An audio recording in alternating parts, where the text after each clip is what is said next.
Municipal. Augusto, ¿qué es lo que está pasando en el Consejo de Participación Ciudadana? Que hay una cola de designaciones de autoridades y ya es algo que viene de distintas épocas del Consejo y no logran poner todavía autoridades. Defensor público, Público. que en este momento estamos, que ya parecía que iba a haber la luz e impugnación.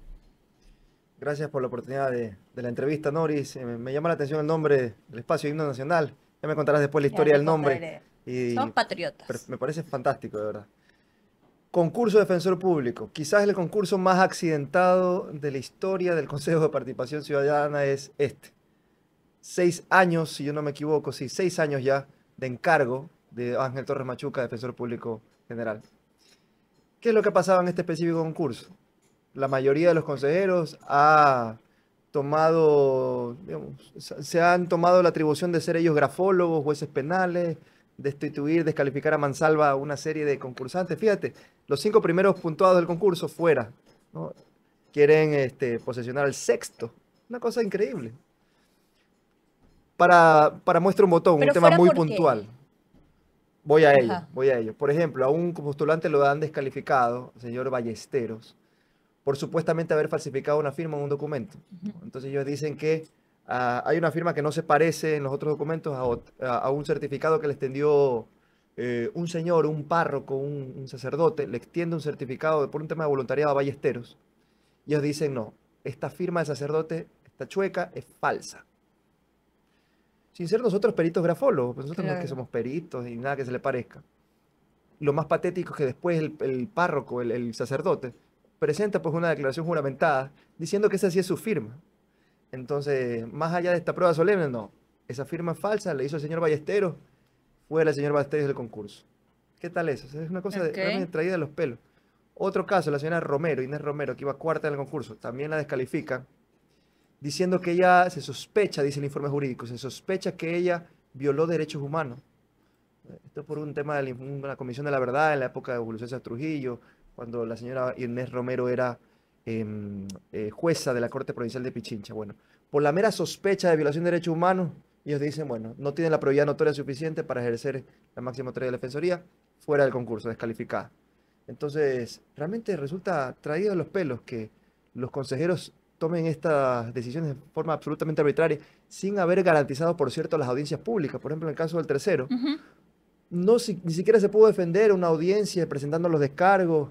La Comisión Ciudadana de Selección no dio paso justamente a ciertas apelaciones y los consejeros dijeron, no, sí vamos a recibir apelaciones, más allá de que la Comisión no haya dado paso a esas impugnaciones ciudadanas. Usa una verdadera zafarrancho y una Ya. violación manifiesta de todos los principios elementales de Estado de Derecho, seguridad jurídica, debido proceso, etcétera, etcétera, etcétera. Falta de motivación. Eso es lo que está pasando en el concurso de defensor público. Por decirte uno, porque podemos había hablar una hora de otras irregularidades en demás concursos. ¿Qué pasó? Augusto, ¿qué ha pasado con el tema del superintendente de bancos? ¿Te acuerdas que hubo toda esta telenovela y luego quedó en nada? El que iba a ser presentó una acción de protección. Carrión. ¿Qué pasó? Habría que preguntarle a los jueces de la Corte Constitucional para cuándo han decidido tomar una resolución en la acción extraordinaria de protección que presentó Raúl Carrión, si yo no me equivoco, que está todavía en el congelador ahí en la Corte, ¿no? Recordemos que Raúl Carrión fue posesionado incluso por la Asamblea Nacional, fue designado siguiendo todo el procedimiento establecido para el efecto. Exacto. Y luego el expresidente Lazo dijo, no, parecía que me salió el tiro por la culata, ya no me gusta Raúl Raúl González. González, Sí. perdón. Raúl González Carrión. Carrión, correcto. Y entonces, bueno, después vino este señor Romero Bonbúfal Ujú. y también se lo designó, a pesar de que ya había sido posesionado Sí, en la Asamblea Nacional Raúl Raúl González. González Carrión. Hernán Ulloa, que se autoproclamó presidente en su momento del Consejo de Participación, lo designa a Romero Bonbúfal. Después vino la administración de Gina Aguilar, Ujú, que fue que cortita. fue muy corta, apenas 2 meses. Expidieron una resolución dejando sin efecto muchas de las decisiones de la época de Ulloa.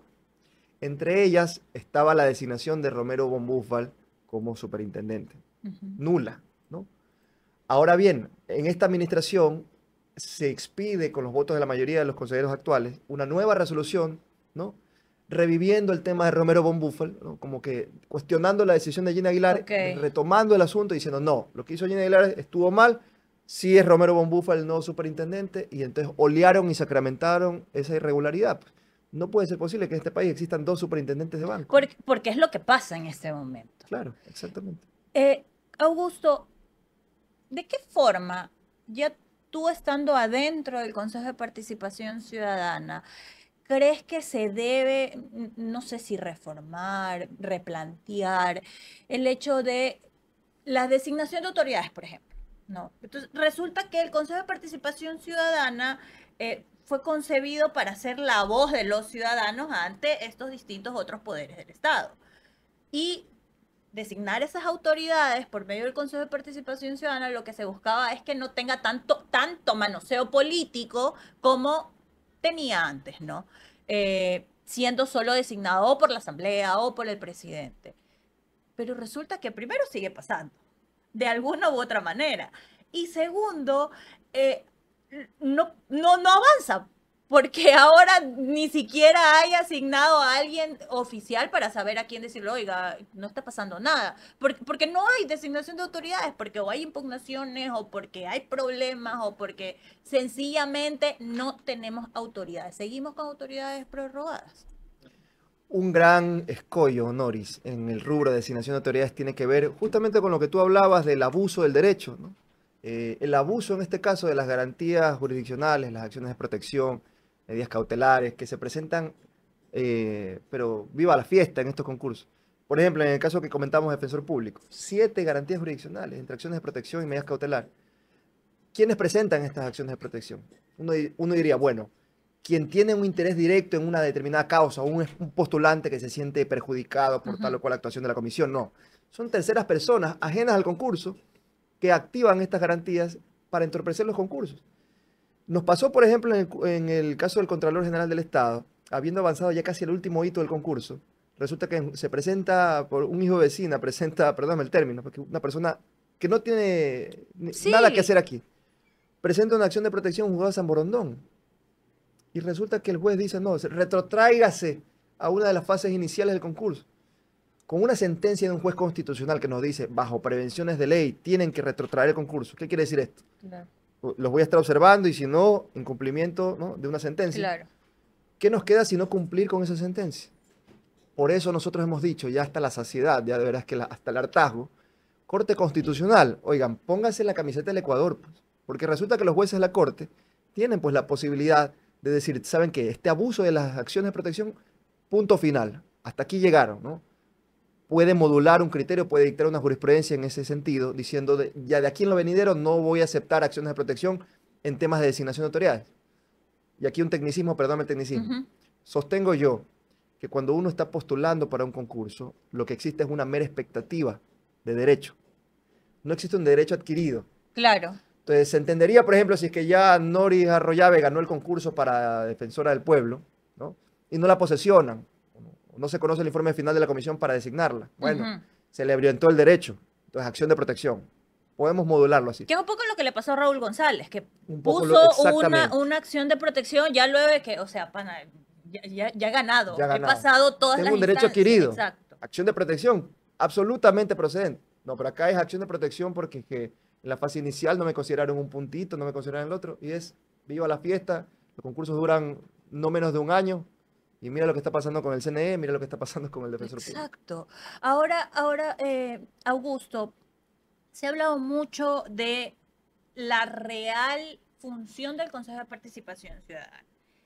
Y la ciudadanía ya se pronunció en las urnas, pese a que la esfera política o la línea roja política decía, no, el Consejo de Participación Ciudadana no sirve para nada, todo lo que quieran. Pero cuando fuimos a las urnas, la gente, a diferencia de lo que muchos podríamos haber creído, dijo, no, que el Consejo de Participación Ciudadana se mantenga.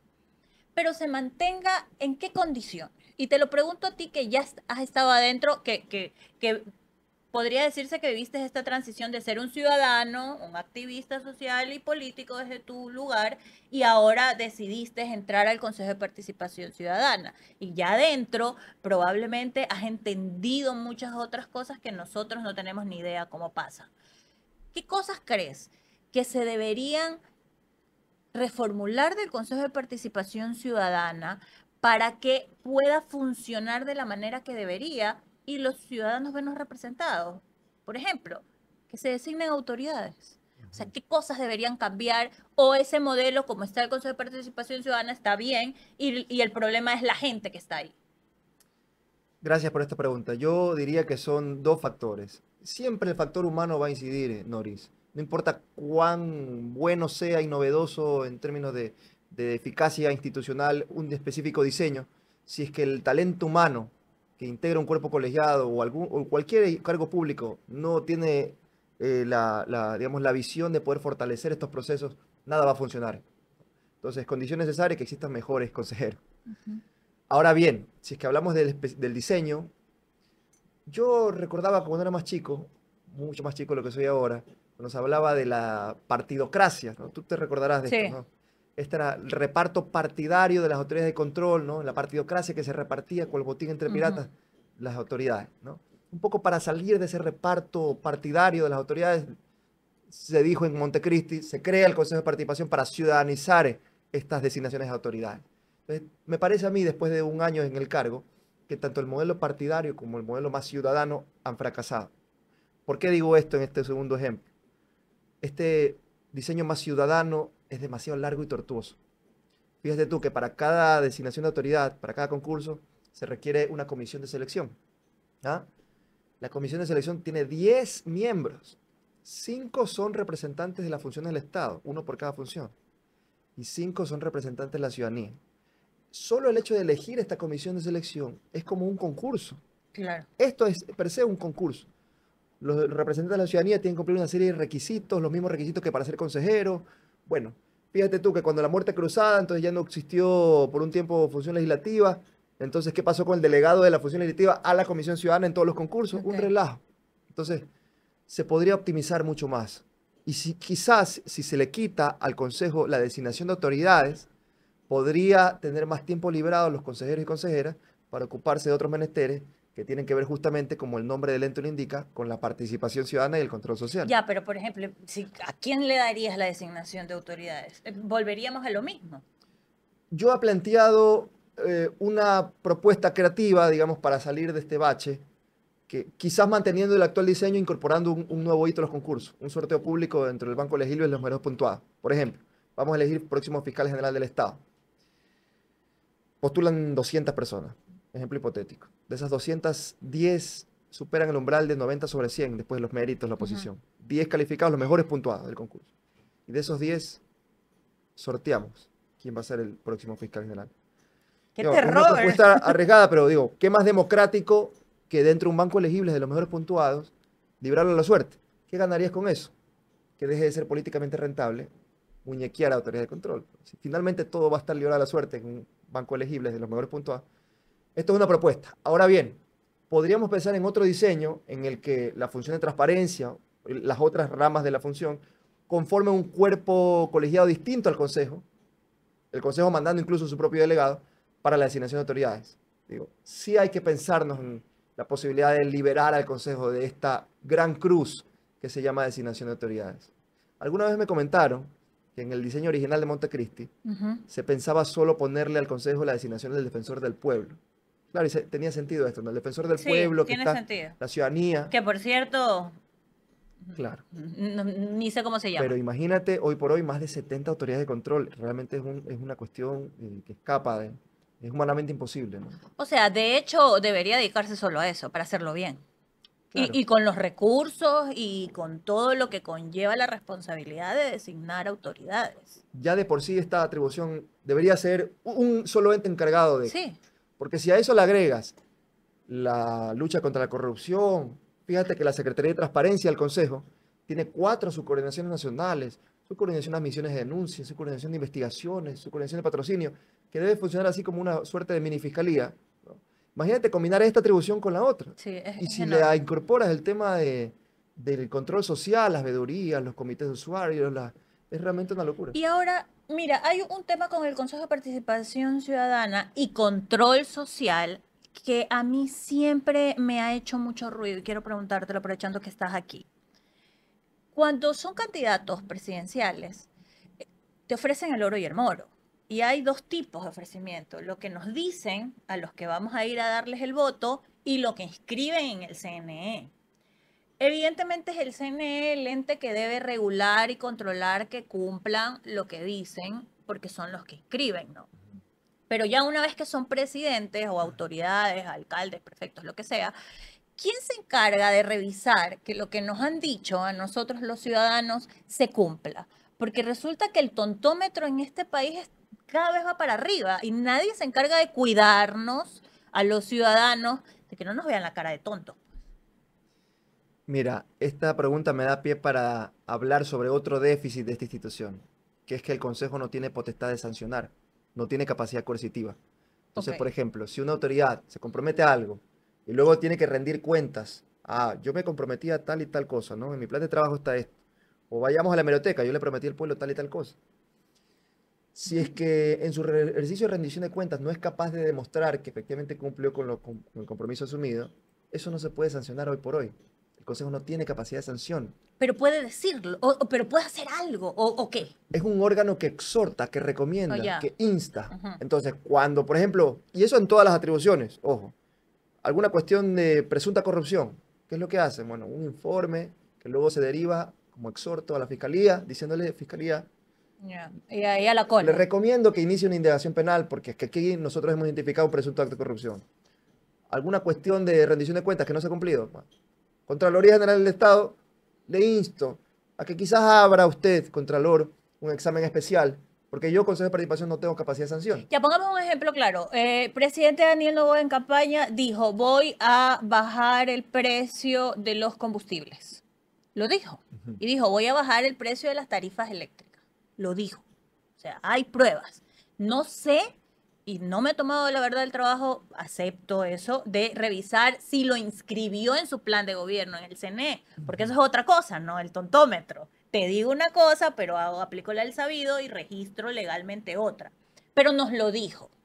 ¿Quién se encarga de que las múltiples propuestas que nos hizo y que ahora está haciendo, no solo que ha dejado de hacer, no las ha cumplido, sino es que nos está haciendo completamente lo contrario, se vele y digan, oigan, nos mintió? O sea, ¿quién? ¿El Consejo de Participación Ciudadana? El Consejo de Participación, a través de los mecanismos de control social, veedurías, observatorios, sin capacidad de sanción, insisto. Ok. Y, obviamente, el órgano electoral, el CNE. Por ejemplo, la ciudadanía tiene la posibilidad de presentar una solicitud de revocatoria del mandato. Como lo hace Guardera siempre. Bueno, aquí una nota al pie. Guardera me parece que hace mal uso de las atribuciones, incluso de la infraestructura del Consejo, porque él dice o presenta estos casos electorales como casos de corrupción, Ajá. Pero como ciudadano. Pero es pero, consejero. pero hace ruedas de prensa en el Consejo de Participación. Ah, Entonces, ok. Ah, ok, pongámonos de ok. acuerdo. Claro. Incluso diría algo más. Ya existe un específico tratamiento para temas de corrupción que es la Secretaría de Transparencia. ¿Por qué no pasan estos casos por la Secretaría de Transparencia? Que la unidad investigativa del Consejo haga Ujú. copia de estos casos. No, él directamente dice, no, yo sí que soy la Dalí de de la lucha Ujú. anticorrupción, tengo mi fundación, me condecoró la Escuela de Detectives, entonces yo voy a hacer directamente, me paso por encima de la Secretaría de Transparencia. Entonces, Ujú. vamos, que no son cuestiones que uno podría avalar desde este cuerpo colegiado. Y yo con el señor Guardera, claro, yo sí le echo ver este tipo de cosas, pero siempre que hablamos de este tema, pues él saca su escudo y la vieja confiable, pues, usted fue auspiciado por un movimiento político y tal. Entonces, siempre saca este tema, ¿no? La Liga Azul. Claro. ¿Y fuiste auspiciado o no? No, en absoluto. La prohibición del CNE decía que uno no puede estar, o la norma del CNE que regulaba justamente este concurso, era que uno no podía ser adherente a un movimiento político o afiliado a un partido político. Ya. Eso no es óbice para que, si es que un ciudadano, pongámosle nombre y apellido, si el ciudadano Rafael Correa Ujú. dice, yo quisiera votar por este Claro. específico ciudadano al Consejo, pues tiene ese derecho de opinar Bueno, libremente en sus pasó redes mucho. sociales. Con Fantoni pasó también, con Bueno, claro, y el si Partido Social queremos medir Cristiano, con por la misma ejemplo, vara, ¿no? entonces también algunos líderes del Partido Social Cristiano en su momento también dijeron, yo voy a votar por este ciudadano, el ciudadano Exacto, Fantoni. Nicole Bonifaz, Fantoni. O sea, lo dijeron Efectivamente. abiertamente, como cualquiera lo puede Con haber dicho. por el ciudadano Oscar Ayerbe, que también está diciendo, pues, a voz populi que que no, que nosotros habríamos violentado el reglamento del concurso. Ya, pero eso obviamente, tú eres abogado, ¿verdad? Ah, efectivamente. Entonces, como, claro, no está en palabra, en derecho, hay cómo interpretar. Pero tú eres parte de la Revolución Ciudadana. En absoluto, ¿no? No, o sea, no eres adherente, pero Nunca me he comulgas. afiliado a ningún partido o movimiento político. Ok, pero comulgas con ellos. O sea, en el sentido, no comulgar de, ah, sí, patrón, sino en el sentido de, sí, coincido, sí, por ahí me pego mi llamadita. No, no, lo No, segundo no. Coincido sí porque soy un hombre de izquierdas, ¿no? Soy un hombre de ok. izquierdas, cree en la libertad entendida como la no dominación, en la justicia social, en la garantía de los derechos sociales, la educación, la salud. Creo en la existencia de un Estado fuerte como condición necesaria justamente para garantizar derechos humanos. Y evidentemente yo vengo con una mochila de valores del Consejo. Aquí no vengo entonces yo me libro de mi mochila de valores. No, yo soy un hombre de izquierda. Ok. De hecho, cuando yo digo que militaba en La Colmena, porque resulta ser que La Colmena, que era un medio de comunicación digital, no es neutral, pues La Colmena. Y yo creo, y tú lo conoces mejor que yo, la comunicación, y cuando hacemos comunicación política, no Ujú, podemos ser neutrales. ujú. Uno no puede estar en un punto equidistante entre la justicia y la injusticia, entonces yo me pongo en el punto medio. No, No, voy a tomar partido por sí. una visión del mundo, y esa visión del mundo yo la hago sobre la base de mis valores progresistas de izquierda. Entonces, si eso a mí me hace coincidir con las tesis de una fuerza política, y lo digo sin ningún empacho, a mí me parece que el proceso de la Revolución Ciudadana fue la mayor conquista en términos de reivindicación de derechos. Eh, yo puedo sentir admiración incluso por ese proceso. Ahora bien, eso quisiera significar que yo estoy hipotecado a un partido político, a un Claro. movimiento, en modo alguno. Claro, yo creo ahí, Augusto, que más bien es como un tema de transparencia, ¿no? En otros países, los medios de comunicación, y los tradicionales, o sea, te dicen, esta es nuestra posición y nuestra línea editorial. Y bueno, de ahí el ciudadano sabrá si la consume o no, o sabe que lo que está consumiendo viene con una línea editorial marcada, ¿no? O sea, pero Claro. no cree que, ay, no, estos son los paladines de la verdad y me están diciendo la verdad absoluta. ¿Qué es lo más sensato? ¿No? En España Sí, ocurre así. Hay medios que son declaradamente de izquierda, sí, declaradamente de derecha. Y yo tengo esta línea y usted sabrá en el mercado de la información qué consumir. exacto. Ahora bien, sería bueno que se transparente a ese nivel lo que está pasando en nuestro país, porque las corporaciones mediáticas siempre se presentan en este país como Independientes. nosotros somos puros, inmaculados, independientes, no nos casamos con nadie, no tenemos ninguna Claro. tendencia y ya sabemos cuál es realmente la tendencia, Ahora, ¿no? Augusto, ¿tú crees que considerarse de una línea, más que política per se, creo que es como ideológica, de valores? Ya no creo yo que exista tanto el purismo de izquierda radical como antes, porque incluso hemos evolucionado hacia otras formas como sociedades, que hay que decirlo, ¿no? Pero ¿tú crees que eso, de tener una línea marcada, te haga como rígido ante la posición o acciones de un partido político? Por ejemplo, eh, tú dices, yo soy un hombre de izquierda, hasta puedo decir que admiro ciertas conquistas de la Revolución Ciudadana o a la Revolución Ciudadana cuando estuvo en el poder y todos los logros que hizo. Por ejemplo, coincido contigo en algunas cosas en ese sentido, en otras no tanto, pero eso de ahí te hace como perder la criticidad ante ciertas acciones de un partido político, por ejemplo. En absoluto, porque uno puede admirar ciertos procesos, ciertas reivindicaciones y no estar de acuerdo con otras. Entonces nosotros siempre decíamos en La Colmena, cuando yo hacía parte de este medio, ¿no? Somos de izquierda profundamente y bien a la izquierda, ¿ah? Ya, Bien a la izquierda. Pero no somos hablados por nadie, no somos pensados por nadie, pensamos por nuestra propia cuenta, ¿no? Nos formamos criterio y somos capaces de estar en el foro público, en el debate público con nuestras propias propuestas, nuestras propias convicciones, ¿no? Pero si es, de nuevo, yo soy una persona convencida de izquierdas, ya. categóricamente lo afirmo, soy de izquierdas y bien de izquierdas. Pero Ahora, cuando dices ahora bien de bien, izquierda, ¿a qué te refieres? con la intervención fuerte del Estado Ok. en la cosa pública, con un Estado realmente garantista de derechos, ¿no? Aquí entonces el Estado, casi siempre es mala palabra porque es el Estado obeso y no. Sí, El Estado interviene en la libertad de las personas, entonces oprime, ¿no?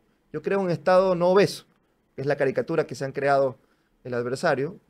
Creo un Estado fuerte, robusto, como condición necesaria de una existencia pacífica y de la garantía de los derechos humanos. Ahora bien, eso me hace, insisto, estar hipotecado a un movimiento partido político en modo alguno.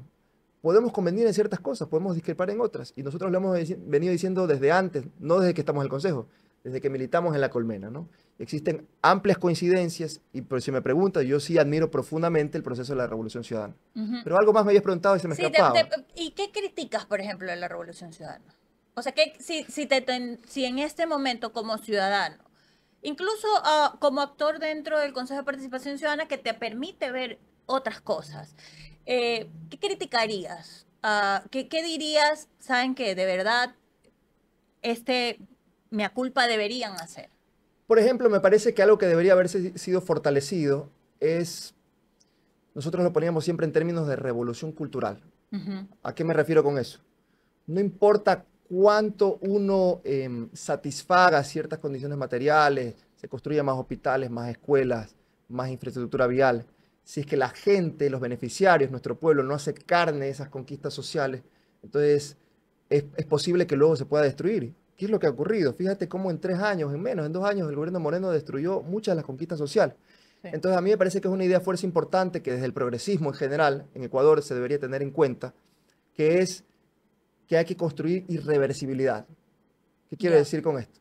Que sea un sentido común de la gente. Ya hemos avanzado 3 pisos en derechos.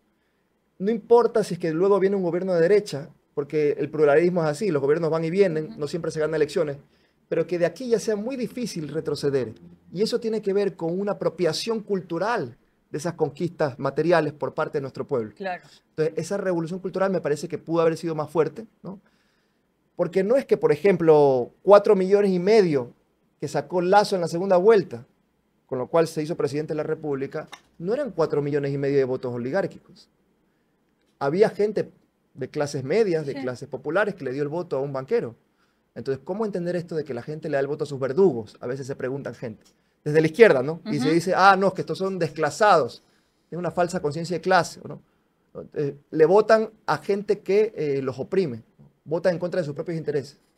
Nosotros creo que deberíamos reformular esos conceptos desde la izquierda y decir, bueno, no, esto siempre tiene, los dolores de la gente siempre necesitan una traducción política, ¿no? Ujú. Una traducción.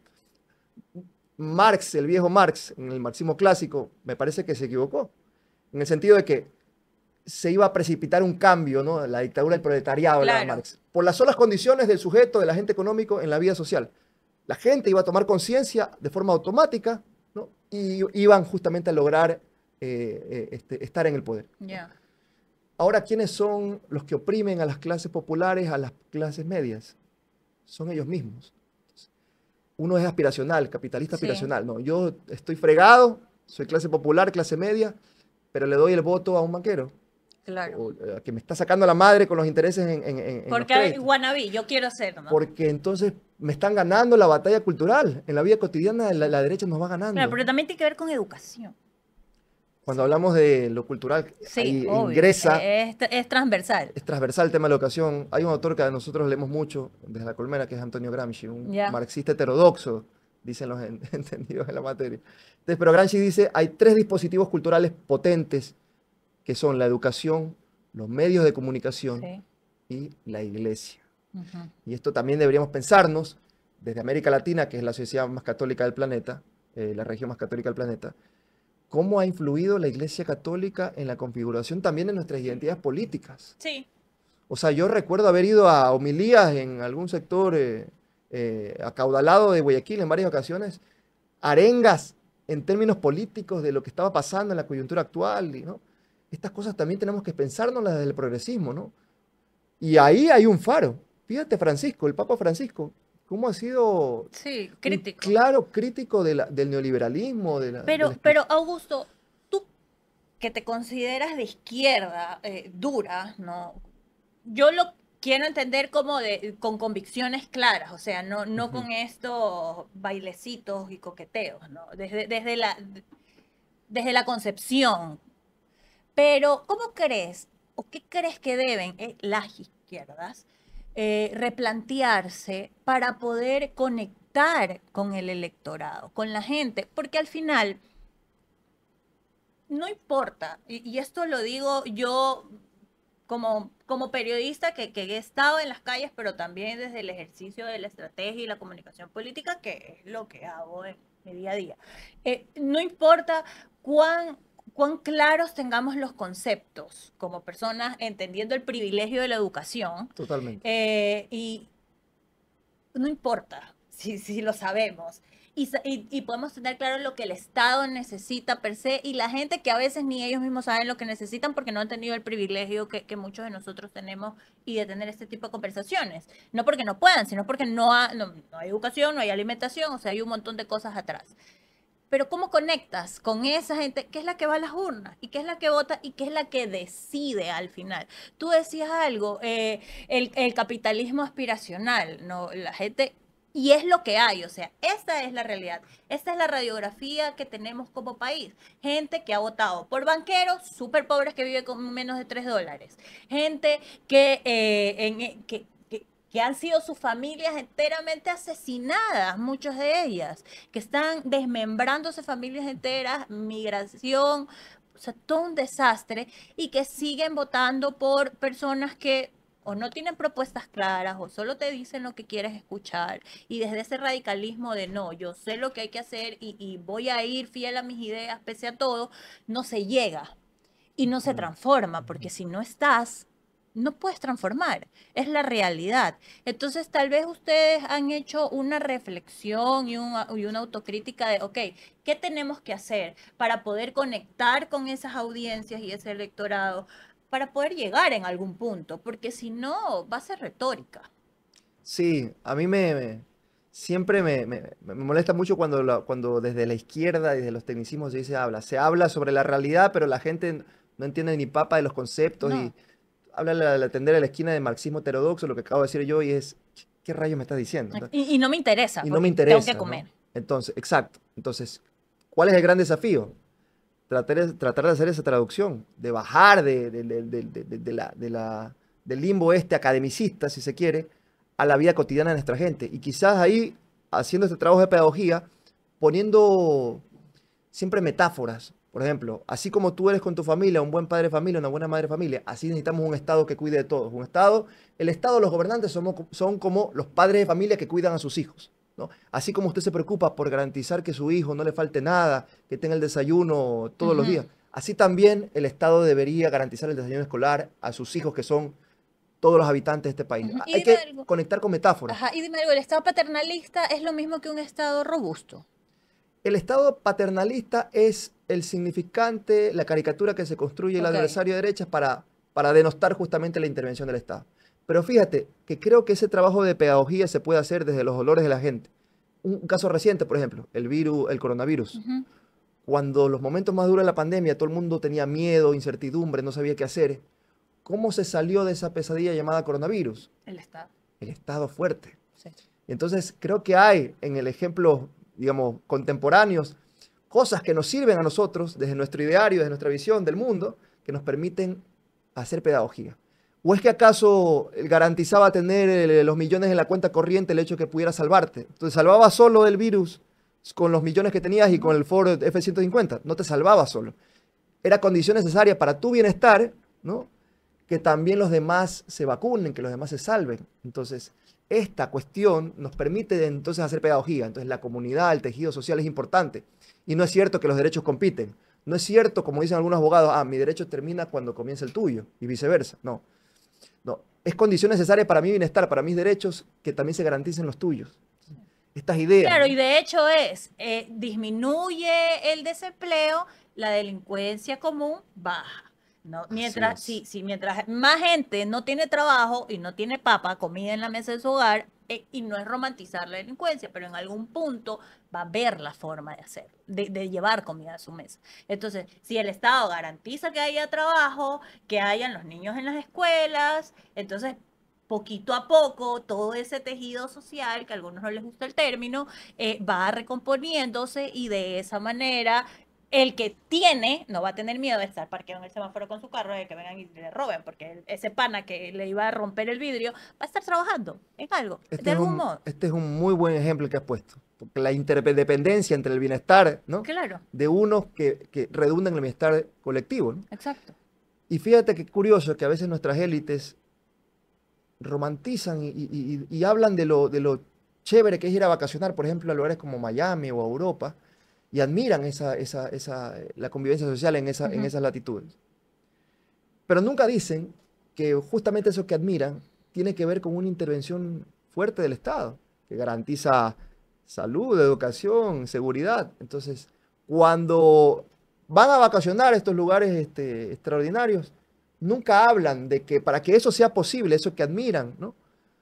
Tiene que haber una intervención fuerte de parte del Estado. Cuando vienen al país, dicen, no, el Estado tiene que desaparecer, el Estado obeso, pagar impuestos es una locura. Entonces, estas cosas salían. ¿Recuerdan en Ecuador Libre? Cuando en Sí. la época de Guillermo Lazo que decían que pagar impuestos, el pago de impuestos debería desaparecer. Creo que eran opiniones del asesor jurídico, se me escapa el nombre, Aparicio Aparicio Caicedo, Caicedo. ¿no?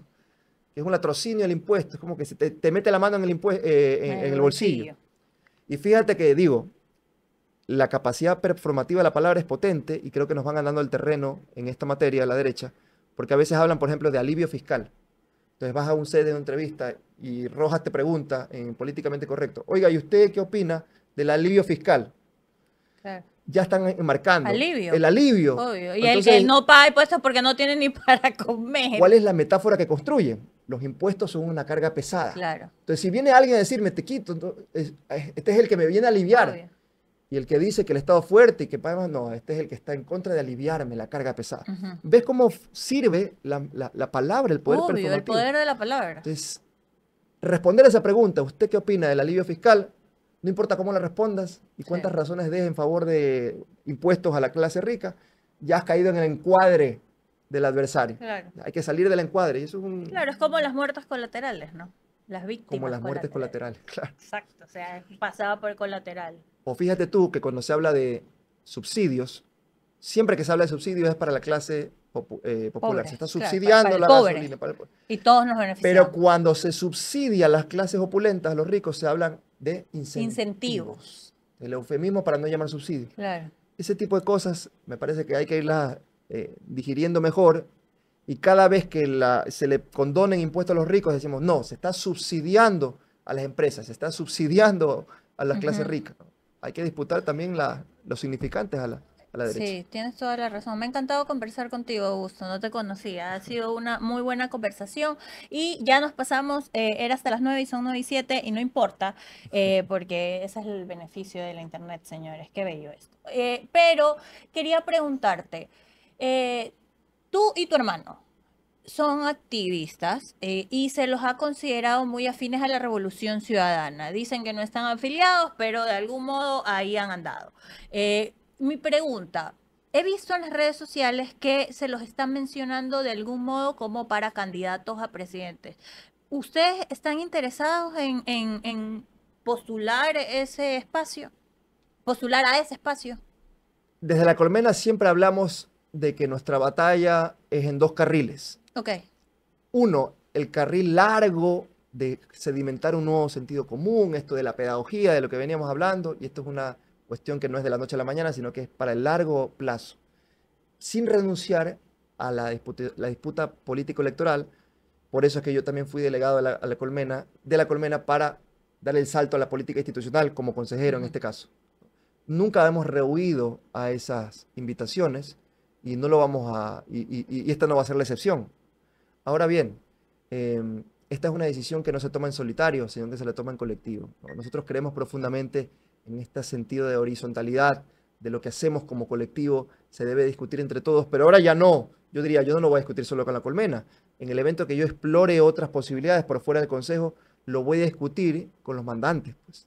Con toda esa gente que ahora mismo está en las asambleas ciudadanas, que ha apoyado el trabajo que hemos venido realizando en el consejo, los consejos barriales, toda la gente a la que me debo, que me dio el voto. Yo Ujú. tengo un compromiso asumido con la gente que me puso en este cargo. Exacto. Entonces, con ellos también discutiré en el evento de que, y te digo, ¿no? A mí me resulta un honor inmenso saber que se hable, se ponga el nombre de mi hermano y el mío como posibles candidatos para asumir una responsabilidad tan grande. Es todo un desafío y un honor. Y yo te pregunto algo, por ejemplo, ¿has recibido alguna llamada o alguna conversación? No, no, en Nada, absoluto, cero. en absoluto. Ok, Pero y si la recibirían, la considerarían? Sí. sí, sí la consideraremos. Sí la consideraremos. Sí. ¿Y creen que están preparados para eso? Porque, Sí. ojo, yo siempre lo digo, y me voy hasta la saciedad. Hay dos preguntas que yo considero que alguien que se le cruce por la cabeza lanzarse a esa responsabilidad tan grande, que no solo es de la gente que los que estamos vivos, sino de las generaciones que vienen, ¿estoy preparado psicológica, intelectual, académicamente, emocionalmente para asumir este reto? Una, y dos, ¿tengo el equipo realmente preparado para hacerlo? Porque una golondrina no hace No sé, verano. O ¿verdad? sea, una persona, mira, el presidente puede ser maravilloso o maravillosa, pero si no tiene gente a su alrededor que sea capaz de llevar un proyecto político adelante en cada una de esas áreas, con preparación técnica también, no pasa nada. Y si no conocen de administración pública, porque resulta que no es lo mismo pues manejar una empresa que un país. Claro. Y no es lo mismo militar en una causa que administrar la cosa pública. Y no es lo mismo ser de izquierda y considerarse de izquierda que llegar a liderar un país en donde vemos blancos, negros, morochos Claro, y de todo. claro. Nosotros siempre decimos que cuando hay época de elecciones, eh, cuando se está compitiendo en la impugnación ante un régimen de turno, esa fiesta democrática es, digamos, la parte más fácil, si se quiere, ¿no? De presentar tus valores. Bueno, relativicemos el asunto, ¿no? Quiero decir, lo más difícil es cuando ya después de la fiesta democrática has ganado, viene la recogida de la basura del día después. Obvio. ¿Y esto qué quiere decir? Ya administrar. Y allí no solo vas a tener la gente que hizo las banderas en la campaña o la gente que hizo, ¿no? Ujú. Una reunión con colectivos ciudadanos, sino que necesitas gente técnica. O sea, no basta con solo decir, tengo la voluntad de sacar adelante un país. Tienes que también tener criterios técnicos para saber cómo vas a resolver el problema eléctrico, para saber cómo vas a resolver la falta de medicinas en las farmacias y en los hospitales públicos. Y afortunadamente sí, o sea, en La Colmena tenemos un equipo maravilloso de gente absolutamente preparada para asumir grandes desafíos institucionales y de Ok. administración pública. Y también tienes que tener Economistas, como abogados. capacidad de sentarte a escuchar y consenso, porque esos radicalismos nos han llevado a la polarización, ¿no? Hay que escuchar, ¿no? Porque uno no gobierna para un segmento de la población, sino que uno gobierna para todo un pueblo. Y te cuento que yo no soy muy partidario de cuando a veces en redes sociales se dice, ve, estos, volviendo al tema de la falsa conciencia de clase, Ujú, los florindos, los lasis. ujú. Porque es que uno no va a construir mayorías sociales con gente solo de tu corriente, Obvio. ni te vas a traer a gente de Marte o de Júpiter para construir una nueva mayoría social que derive en una mayoría política. Lo vas a construir con los lacis y con los florindos. Y eso implica que también tienes que ser capaz de abrir el abanico y decir, no, aquí hay una propuesta, un programa, un horizonte de política pública que no deja a nadie atrás. No, y aparte minimizar, y volvemos al término de lo de la palabra, ¿no? De resignificar. Minimizar al otro porque piensa distinto a ti, porque te critica, porque no opina, hasta porque, fíjate, hasta cuando te insultan. O sea, hasta cuando te utilizan un término creyendo que lo hacen de manera despectiva, dándole una carga negativa, ¿no? El que lo recibe también depende cómo lo recibe y cómo lo transforma, porque si no, por ejemplo, la gente dice, qué miedo, un zurdo en el poder, qué terror. No, no es muy popular lo que dice en ese sentido. Entonces, y por eso te pregunto, ¿tú crees que podrías o alguien de la izquierda llegar a asumir el poder, la presidencia y llegar a un consenso y sentarse no solo con los zurdos, sino con los ambidiestros, con los de la derecha, con los que bailan aquí y allá? O sea, ¿se podría eso? Por supuesto que sí, yo estoy convencido de eso. Veía un video hace poco, una entrevista que le hace a un ciudadano español en una protesta que decía, bueno, si es que a mí me dicen que si estoy a favor o no de que haya mayor medicina en los hospitales públicos y eso es ser rojo, entonces soy rojo. Si ustedes me dicen que necesito más seguridad y tiene que ver con un Estado que cuide de todos, si usted le quiere poner el rótulo de izquierda o de derecha, bueno, póngale usted el rótulo Hagan que lo que le quiera, hagan. pero yo creo en esto. Entonces sí, insisto, yo soy un hombre profundamente de izquierda, pero esto no puede ser una coraza, una barrera para poder ensanchar y poner el énfasis en los contenidos, más no en la etiqueta, Ujú. en los contenidos. Si es que convenimos, si tú, Noris, me dices, a ver, no, yo soy, de derechas, porque pienso que la libertad de la gente debe ser entendida como la capacidad que tienen las personas de forjarse proyectos de vida autónomos.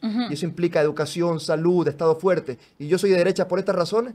Bueno, entonces diría, bajo ese postulado, entonces yo también soy de derecha. ¿Me Claro. explico? Entonces, hay que abrir, ensanchar, abrir las posibilidades. Insisto, soy profundamente de izquierda, pero no me obsesiono con el tema de las etiquetas. Me parece que lo que está pasando en nuestro país implica que la gente conecte, que construyamos comunidad, que construyamos tejido social. Y eso tiene que ver con una cuestión mucho más profunda que solo decir yo soy de esta orilla o yo soy de esta otra orilla. Sí, mira, me quedo con lo del tema de las etiquetas. Yo nací zurda, escribo con la izquierda. Yo también. Entonces, y a partir de esa metáfora me forjé por mis papás y la conciencia social, y en el camino creo que he ido un poco, no alejándome de la orilla, pero ubicándome más en el centro, no por comodidad, sino por esto que acabas de decir, como, a ver, esto de aquí me parece interesante, creo que sí, el país creo que necesita más pragmatismo. Los ciudadanos votaron por un presidente que dijo tres cosas, las repitió hasta el final, Claro. dijo que lo iba a hacer, ya si lo está haciendo o no lo está haciendo es otra cosa. Creo que ahí está el reto de todos los movimientos políticos y los que activan políticamente desde la sociedad, academia y todo. Augusto, ha sido un gustazo conversar contigo. Igualmente. Espero tenerte pronto por acá de nuevo, cuando sean cosas de Consejo de Participación Ciudadana. Bueno, aquí está el himno nacional, nos hemos apropiado de uno de los símbolos patrios porque creemos en la apropiación para empezar a construir un mejor país de cada uno de nuestros espacios. Señores, ha sido un gusto que ustedes nos hayan acompañado hasta el día de hoy. Yo soy Noris Arroyo Hernández. Esto es Himno Nacional. Hay una noticia, no se vayan, cuéntame.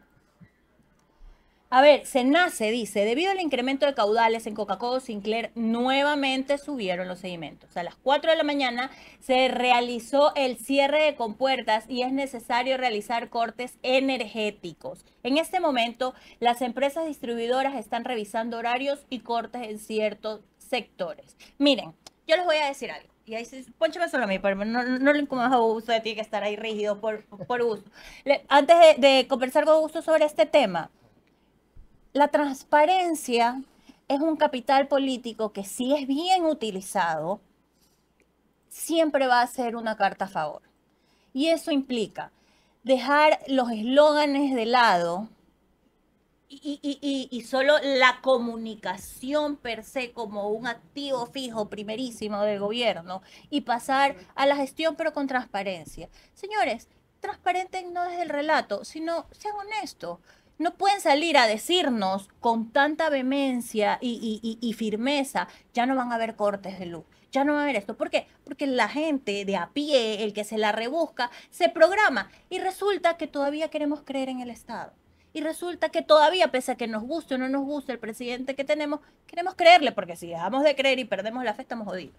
Entonces, si ustedes me dicen que ya no van a haber cortes de luz, yo me la creo. Y los 20 dolaritos que tenía guardados y que tenía miedo de invertirlos comprando las colas, el bolo, lo que sea, para ir a trabajar, los voy a invertir.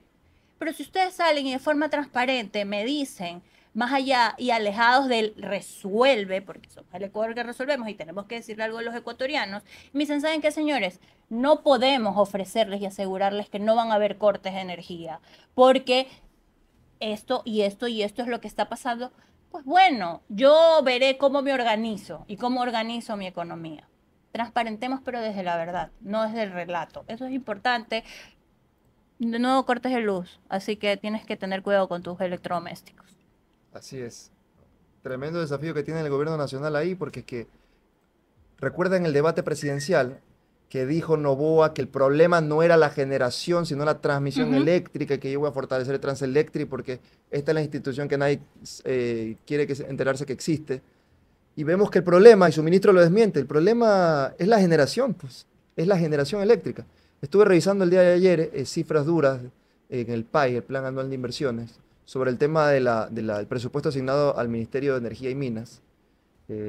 Primer cuatrimestre del año 2024, presupuesto asignado arriba a 69.3 millones de dólares, 69.3. ¿Sabes cuánto se ha invertido Noris por parte del ministerio de esos 69 millones de dólares? ¿Cuánto? 3.3 millones de dólares. ¿Y cuánto podría este gobierno haberlo hecho? Porque este gobierno se escuda mucho en el que yo recién llegué y estoy No, me arreglando refiero baches. a lo previsto por este Ok. gobierno como inversión de esta específica cartera de Estado en el primer cuatrimestre Ah, con ya. corte a abril. O sea, lo que ellos tenían presupuestado, solo han invertido el 3 millones, 3.3 millones de dólares. 4% me parece que es. Ok. Por Dios santo, ¿viste la explicación de lo que está pasando? Como también existen otros datos duros, el tema de seguridad, presupuesto específicamente destinado a inteligencia, que es lo que sirve para desarticular las bandas. 0%, 0.1% de ejecución presupuestaria. Entonces, claro, salud pública.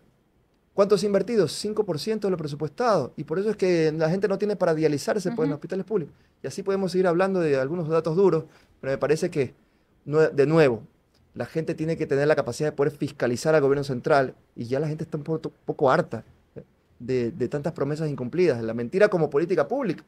Tenemos Instaurada, otra ¿no? vez un mitómano en Carondelet, otra vez.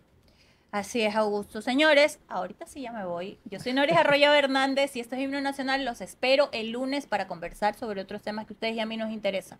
Un abrazo y un beso. Chao.